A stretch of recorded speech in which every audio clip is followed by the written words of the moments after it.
ఆశలని దేవుడు నెరవేర్చుటకు ఇష్టపడుతున్నాడు. అంటే మనం అనుకుంటాం, ఓ పాట కూడా పాడతాం, ఎన్ని తలచినా ఏది అడిగినా జరిగేది నీ చిత్తమే ప్రభువా, జరిగేది నీ చిత్తమే. ఎన్ని తలచినా ఏది అడిగినా జరిగేది నీ చిత్తమే ప్రభువా, జరగాలి.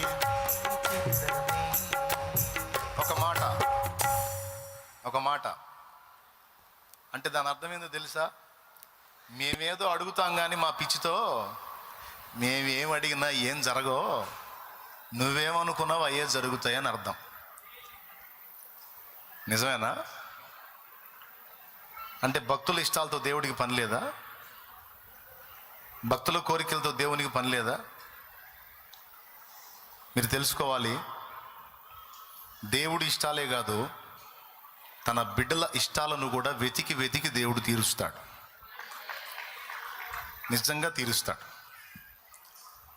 మనం ఆ సాంగ్ని మనం ఫిక్స్ అయిపోయి ఎన్ని అడిగినా వేస్టే సార్, తమరి ఇష్టమే జరిగిద్దండి, కంఠశోష తప్ప ఏం లేదు, సరే నువ్వేం చేయాలనుకున్నా అదే చెయ్యి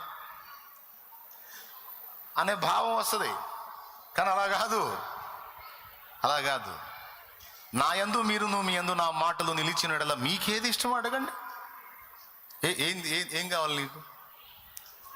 ఏంటి నీ గొడవ ఏంటి చెప్పు, ఏంటి? పో చేస్తా పో అంట. అలా చేసినట్టు పాత నిబంధనలోను క్రొత్త నిబంధనలోను ఉన్నది మన జీవితాలలో కూడా చాలా జరిగినాయి. దేవునికి స్తోత్రం కలుగును గాక. ఇప్పుడు ఇవన్నీ మనం పొందుకోవటానికి మనకి దేవుని యందలి విశ్వాసం కావాలి. బాగా వినండి. ఇప్పుడు మన విశ్రాంతిలో బతకడానికి ఏం కావాలి? పాయింట్ నెంబర్ 1, ఏదో ఒకటి కావాలా? ఎవరి యందు విశ్వాసం? లైన్లోనే ఉన్నారు కదా, రైట్. విశ్వాసం తరుగైతే కలవరం స్టార్ట్ అయింది. విశ్రాంతిలో బ్రతకాలంటే విశ్వాసం కావాలి. Okay, right. మనం సంతోషంగా ఉండాలంటే ఏం కావాలి? విశ్వాసం కావాలి, రైట్. మనలో సమాధానం ఉండాలంటే ఏం కావాలి? రైట్. మన ప్రార్థనలకు జవాబు రావాలంటే ఏం కావాలి? విశ్వాసం కావాలి. దేవుని శక్తివంతమైన కార్యాలు మనలో జరగాలంటే ఏం కావాలి? రైట్. 4.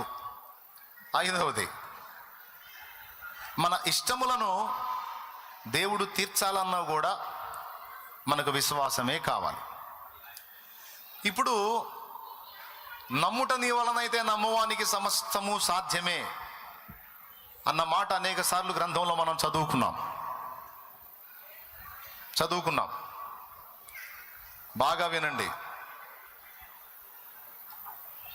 నమ్ముట నీ వలనైతే నమ్మువానికి సమస్తము అంటే టోటల్గా ఇదంతా కలిపి మనకేం చెబుతుందంటే, విశ్వసించటం నీకు చేతనైతే అన్నీ జరుగుతాయి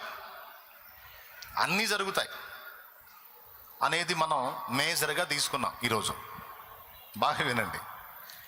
ఇప్పుడు నాకు డౌటు, నమ్ముట నీ వలనైతే నమ్మువానికి సమస్తము సాధ్యమేనన్నాడు కదా. విశ్వసించు వాడికి అసాధ్యమైనది ఏది లేదు కదా. ఇప్పటిదాకా మనం చేసిన గొడవ అదే కదా, చెప్పుకున్నది ఇప్పటిదాకా అదే కదా. మరి అలాగైతే ఓ పని చేద్దాం. ఇప్పుడు ఈ సమాజం ఇంత దరిద్రంగా తయారవడానికి కారణం ఎవరు? సైతాను. మనుషులు ఇంత దరిద్రంగా తయారు కావడానికి కారణం ఎవరు? దయ్యాలు. కంటికి కనబడుతున్న మనుషుల వెనక కంటికి కనబడకుండా మనుషుల్ని తోలుబొమ్మలు చేసి ఆడిస్తుంది అవే. ఈరోజు జరుగుతున్నటువంటి దుర్మార్గాలకి, ఈరోజు మనుషులు చేస్తున్నటువంటి ఘోరమైనటువంటి కార్యాలకు కారణం సాతాను, దురాత్మలే. అందుకు సందేహం లేదు. కొంతమంది తెలిసి తెలియక వాటికి చిక్కారు, కొంతమంది హృదయపూర్వకంగా వాటికి అప్పగించుకున్నారు. ఈ విధంగా సాతాను చేత పీడించబడుతున్నటువంటి వాళ్ళు నీ ఫ్యామిలీలో ఉండొచ్చు, నీ కుటుంబంలో ఉండొచ్చు, నువ్వు జాబ్ చేసేటువంటి స్థలంలో ఉండొచ్చు, నీ తోటి కొలీగ్స్, నువ్వు పనిచేసే కంపెనీలో ఉండొచ్చు, నువ్వు నివసిస్తున్న సమాజంలో ఉండొచ్చు. వాళ్ళు నిన్ను ఇబ్బంది పెడుతుండొచ్చు, వాళ్ళ వల్ల నువ్వు సఫర్ అవుతుండొచ్చు. కుటుంబంలో వ్యక్తుల వల్ల కానీ, పనిచేసే స్థలాల్లో కానీ, సమాజంలో ఇరుగు పొరుగుల వల్ల కానీ, బంధువుల వల్ల కానీ, మొత్తానికి ఎటో పక్క నుంచి నువ్వు మనుషుల వల్లనే ఇబ్బంది ఎదుర్కొంటావు. చెట్ల వల్ల, పుట్ల వల్ల, రాళ్ల వల్ల, రప్పల వల్ల నీకు సమస్యలు రావు. ఇదైతే పక్క. ఎంతమంది ఎదుర్కొంటున్నారు అట్లా? అది ఏదో రూపేణ మనుషుల వల్లనే సమస్యలు ఎదుర్కొంటాం మనం. ఇప్పుడు దేవుని పని జరుగుతుంది, సేవకులకు ఒకళ్ళ నుంచి సమస్య, సువార్త ప్రకటించకుండా, మందిరాలు నిర్మించకుండా, వాక్యాన్ని ప్రకటించకుండా, కూటాలు పెట్టుకోకుండా, రాజ్యాంగం మనకిచ్చిన హక్కుల్ని మనం నెరవేర్చుకోకుండా కొంతమంది బయలుదేరారు. వాళ్ళ వల్ల దైవజనులు సఫర్ అవుతున్నారు. వాళ్ళు మనుషులే. టోటల్గా ఇక్కడ ఉన్న వాళ్ళలో బాధలు పడుతున్న వాళ్ళంతా కూడా మనుషులను బట్టే బాధపడుతున్నారు కానీ రాళ్ల వల్ల, రప్పల వల్ల, చెట్ల వల్ల, గుట్టల వల్ల అయితే కాదుగా. అది ఏ రూపంలో ఉన్నా కావచ్చు. కొంతమంది అప్పుల పాలైన వాళ్ళు ఉన్నారు. ఇక్కడ ఉన్న వాళ్ళలో అప్పుల పాలైన వాళ్ళు చేతులు ఎత్తండి. అప్పుల్లో ఉన్నోళ్ళు, ఇబ్బంది పడుతున్నోళ్ళు, ఆర్థిక ఇబ్బందులతో ఉన్నోళ్ళు, సిగ్గుపడకండి, చేతులు ఎత్తండి, పర్వాలేదు, చేతులు ఎత్తండి. సో ఇప్పుడు చేతులు ఎత్తిన వాళ్ళు చాలామంది అప్పులోళ్ళు ఉన్నారు. దాదాపు ఇక్కడ కూడా చాలామంది అప్పులోళ్ళే. ఏందో దేవుడు నాకు ఇచ్చిన కృప, నేను ఎక్కడ అడుగు పెట్టినా సరే నా బంధువులు, నా ఆత్మీయులందరూ అప్పులోళ్ళే. దేవునికి స్తోత్రం. ఇదే విచిత్రం. అయినా పర్వాలేదు. నజరేయుడగు యేసు నామములో నా తండ్రి మీ రుణాలన్నిటిని తొలగించును గాక. ఆమేన్. బాగా వినండి. ఇప్పుడు అప్పుల వల్ల సఫర్ అవుతున్నాం అంటే, అప్పుల వల్ల అంటే అప్పులు ఇచ్చిన వ్యక్తుల వల్ల, వాళ్ళు దూషించే దోషణల వల్ల, వాళ్ళ బెదిరింపుల వల్ల, వాళ్ళు ఇచ్చే వార్నింగ్ల వల్ల నువ్వు సఫర్ అవుతావు. మనిషి ద్వారానే.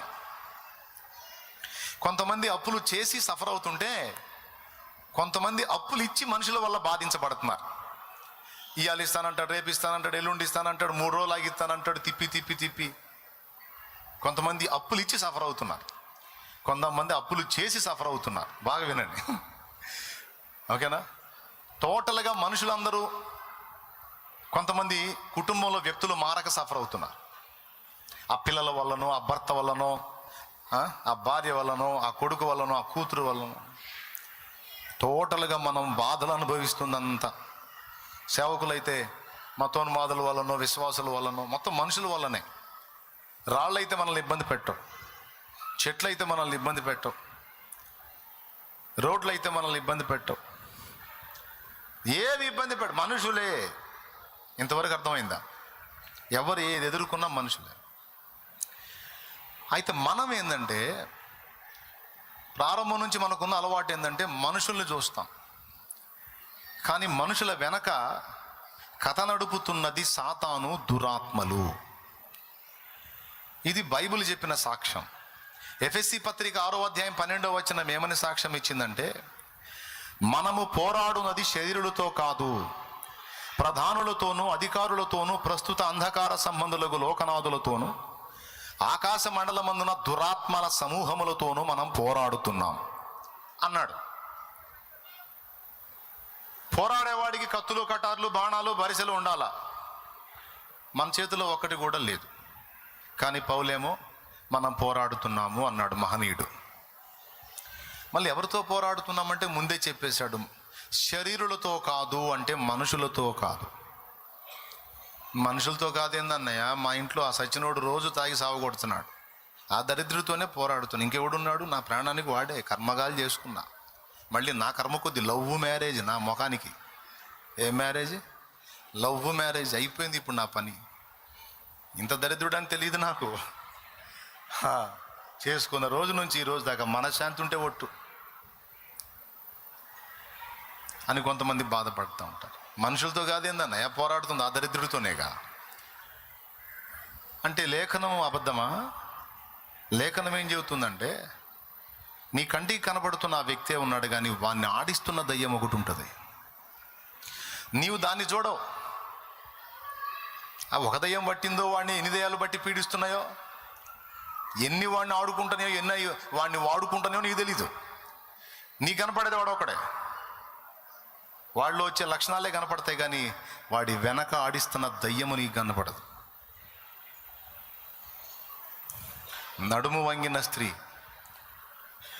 ఏదో వెన్నుపూస జబ్బు అనుకుంటాం మనం, కానీ యేసయ్య దాన్ని ఎల్లగొట్టినప్పుడు అర్థమైంది అదొక దయ్యం అని.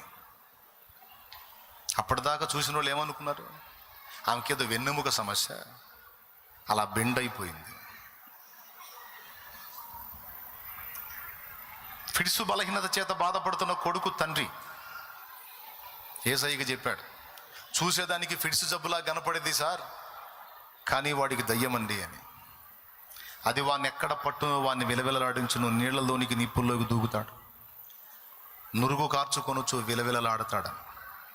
చూసేవాడికి అదొక రోగ లక్షణం, కానీ దాని వెనక ఆడిస్తున్నది ఒక దయ్యం. తెలుసుగా మీకు, మార్కు సువార్త 9లో ఉంది. ఎంతమంది ఇంట్రెస్ట్గా వింటున్నారో నాకు తెలియదు, కానీ వినండి. లూకా సువార్త 8:26, మత్తయి సువార్త 8:28లో గెరాసేనీయుల దేశంలో దురాత్మల చేత పీడించబడుతున్న వాడు బయటికి కనపరుస్తున్న లక్షణాలు పిచ్చి, మెంటల్.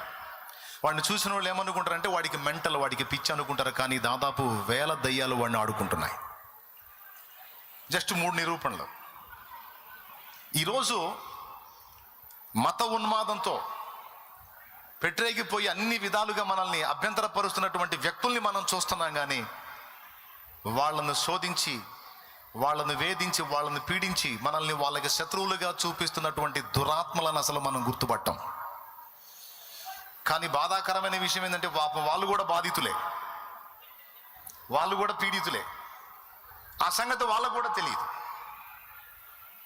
కానీ వాళ్ళు కూడా వాటి వల్ల సఫర్ అవుతున్నారు. ఈ విధంగా మనల్ని అభ్యంతరపరిచేటువంటి వ్యక్తుల్ని మనం చూస్తాం, కానీ వాళ్ళ వెనకుండి ఆడిస్తున్న దురాత్మలను, సాతానుని మనం గుర్తుపట్టాం. ఎంతమందికి అర్థమైంది? ఈ సంగతి చెప్పిన దేవునికి స్తోత్రం చెప్దాం. ఇప్పుడు నేను చెప్పినప్పుడు వింటారు, కరెక్టే కదా అనిపిస్తుంది. కూటమైపోయి బయటికి పోగానే ఈ మాటలను నోటి తీసేస్తాడు. ఇంటికి పోగానే మళ్ళీ నీకు ఆ దరిద్రుడే కనపడతాడు, వెనక దయ్యం కనపడదు నీకు. మళ్ళీ పోయిన కాడ నుంచి వాడిని తిడతావు, కానీ వాడి వెనకున్న దయ్యాన్ని బంధించవు. ఇప్పుడు నేను చెబుతుంది ఏంటంటే, విశ్వాసం ఉంచుట ద్వారా సమస్తము సాధ్యమే కదా. విశ్వాసం ఉంచుట ద్వారా సమస్తము సాధ్యమా కాదా? సాధ్యమన్న వాళ్ళు చేతులు ఎత్తండి. ఇప్పుడు నేనేమంటానంటే, ఇన్ని దరిద్రాలకు కారణం ఆ సైతానగాడు, వాడి దయ్యాలే కదా. వాళ్ళ మారు మనసు కోసం ప్రార్థన చేస్తే పోయిద్దిగా, విశ్వసిస్తే పోయిద్దిగా. ప్రభువా, నమ్ముట నీ వలనైతే నమ్మువానికి సమస్తము సాధ్యమే అన్నావు. సైతానుగాడు మారు మనసు పొంది బాప్తీసం పొందినట్టు నేను నమ్ముచున్నా ప్రభువా.